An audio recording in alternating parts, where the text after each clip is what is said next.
This is the Hour of History Cities podcast with your host, Stephen Bauman. The Hour of History Cities podcast, as well as other Hour of History podcasts, can be streamed and downloaded at hourofhistory.com, iTunes, Google Music, our YouTube channel, and TuneIn. Be sure to also check out our Hour of History blog at hourofhistory.com/blog. And now we begin the Hour of History Cities podcast with your host, Stephen Bauman.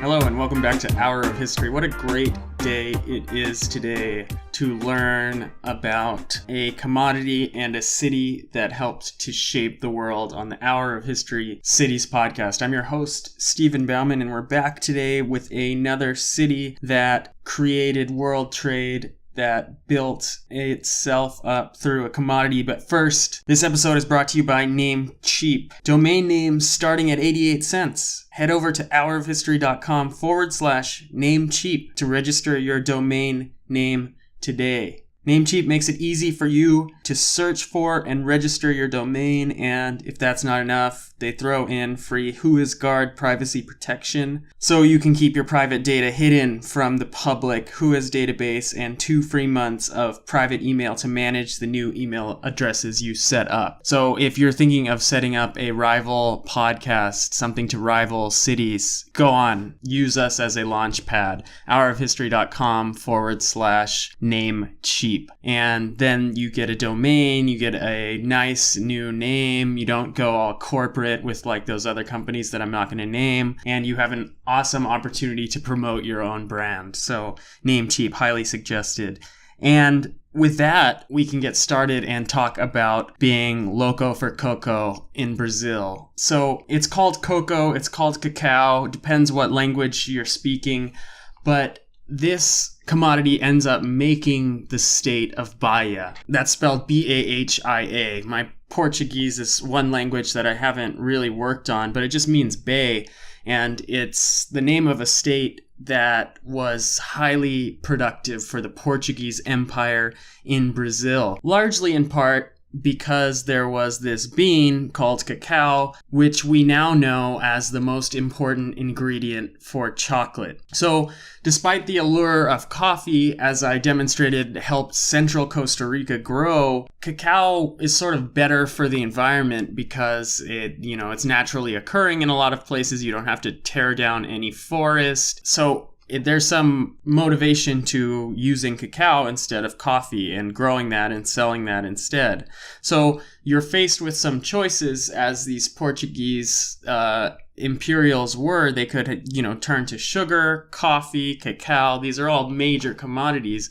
And in the case of Brazil, at least in the 19th century, cacao was a good idea. But that was after they had sort of figured out how to exist in Brazil. So the major city in Bahia is Salvador, which is founded in 1549. It's the first capital of Brazil, and it's sort of a port city, just in the build of a Havana, where everything goes out through Salvador and it goes back to the Portuguese Empire. So whether it's sugar, coffee, or cacao, it's going to go through Salvador. And so Salvador grows as a port city. That's not necessarily the city I want to focus on this week. I'd rather focus on Ilheus, which is also in this northeast province of Bahia in Brazil, but it focuses on cacao. And cacao wasn't enormously popular in Europe right away. It was first sort of something that the elites ate. It has its origins going all the way back to the Olmecs. These ancient American civilizations had cultivated and used cacao, but they didn't eat it in the same form that we do, the sweet chocolate that people know today, because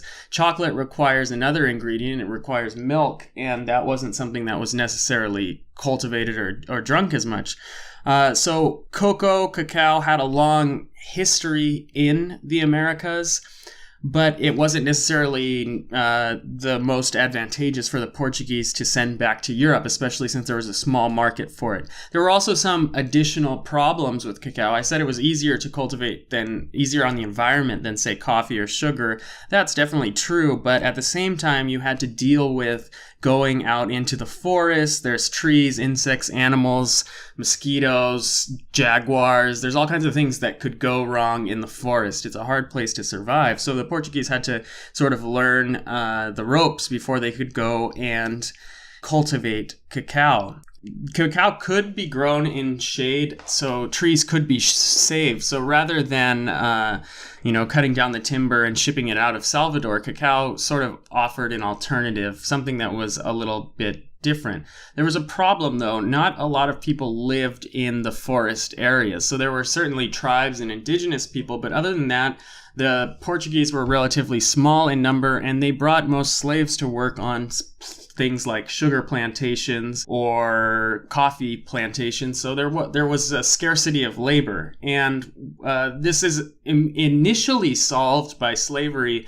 But the problem is cacao isn't necessarily cultivated by as many people as sugar. There's a smaller window in time in which it's cultivated, and it's, throughout the forest. So that creates some challenges, especially in a slave economy. So slave rebellions were kind of common in these forested areas where there was less control. So even though there was a scarcity of labor, the Portuguese tried to solve that with slavery. It didn't necessarily work that well. Chocolate remained enormously expensive for a long time.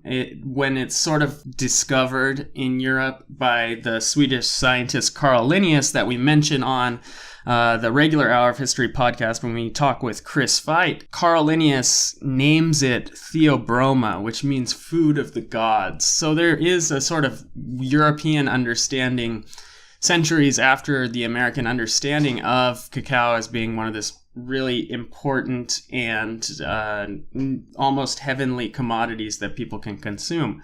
So it was very important and used throughout Europe, but rare and expensive to cultivate. And it did make cities like Ilheus, important cities founded way back in 1534.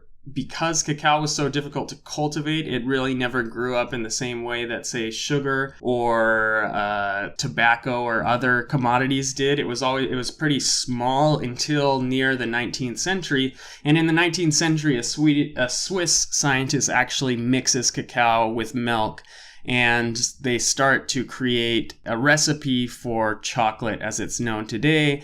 And by mixing it, you only need to use less actual cacao from the nut that comes from, say, Brazil, that has to be grown in an equatorial region.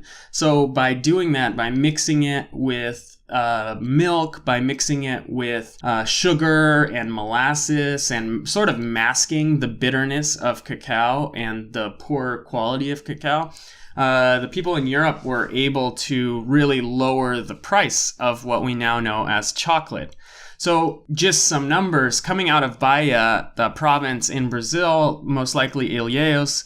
In 1830, there was only 26 tons of cacao leaving Brazil. By 1860, there were 570 tons. By 1890, after the sort of invention of chocolate in 1876, there's 10,000 tons leaving Brazil. And then by 1930, there's 77,000 tons. So a lot, similarly to these other commodities that I've sort of talked about in the last 3 weeks, cacao sort of undergoes this enormous burst in growth. And then after slavery's outlawed, after the Brazilian Empire ends, the production shifts and the production leaves South America. And today, if you look or care to look at a product that has cocoa, cacao still in it, most chocolate doesn't, because corporations have found ways to mask the chocolate taste through cheaper options like sugar. But anyway, if most cacao now is being produced from West Africa, there are some places in South America that still do produce and export it, but largely it mirrors that sort of commodity boom and bust that most of South America had.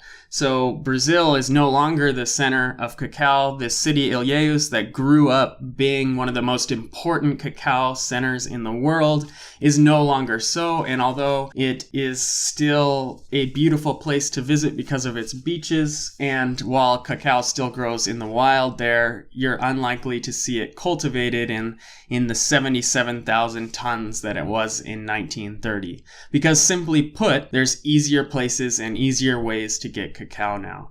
And those are unfortunate because a lot of the problems we have with labor and the problems that were visible in the Brazilian economy back in the 19th century with slavery are now mirrored in West Africa using children and things like that. So cacao remains sort of controversial. It's something that you should think about when you go to buy your chocolate and you see these things advertised as being pure cacao, 77% cacao chocolate. There's a long history to that, and it was once, sort of this commodity consumed by the wealthiest in Europe, and only slowly and through much dilution did it make its way down to the common man. So that's our city number 3. It's Ilheus. It's a town that grew up not very big, at max 200,000 people from its cacao industry under the Portuguese Empire in the Brazilian state of Bahia. So hopefully this made you a little loco for Coco, and